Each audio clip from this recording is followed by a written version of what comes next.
บายดีทุกคนนะคลิปนี้ก็จะมาเติมเน็ตรายเดือนเบอร์หลักเก่านะของ Unitel จำนวนเงินของข่อยมีแต่นี้มี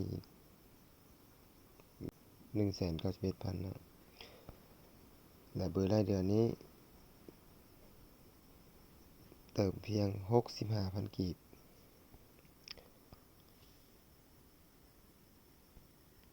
ส่งนะ65,000 กีบใช้เน็ตบ่จำกัดนำใช้ภายใน30 วัน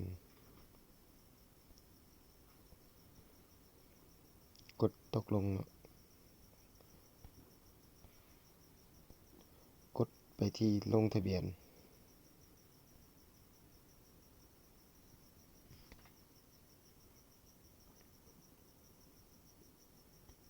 สังเกตอยู่ทางๆเนาะ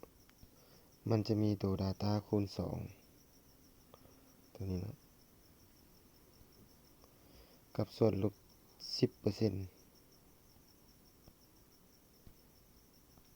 ให้เรากดเลือกเอาเนาะเราจะมากดเลือกส่วนลด 10% เนาะ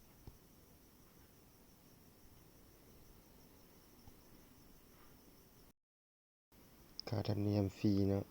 ส่วนลดเงินคืน 6,500 กีบเนาะสมมุติเราเติม 65,000 กีบแล้วเรายังจะได้ส่วนลดอีก 10% คือ 6,500 กีบเนาะถ้าว่าเราเอาตัวเทิงที่คูณ2 Data เนาะถ้าเรากดตัวนี้มันจะบ่มีส่วนลดหยังเราสิบ่ได้เงินคืนเนาะ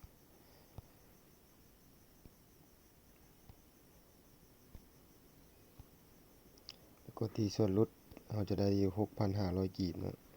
กดยืนยันแล้วก็ใส่รหัสผ่าน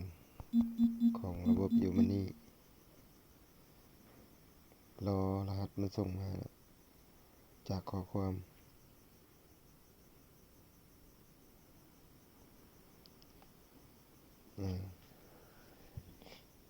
สำเร็จเนาะลงทะเบียนสำเร็จแล้ว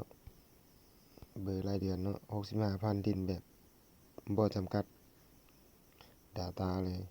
ดินบ่อันเลยเนาะ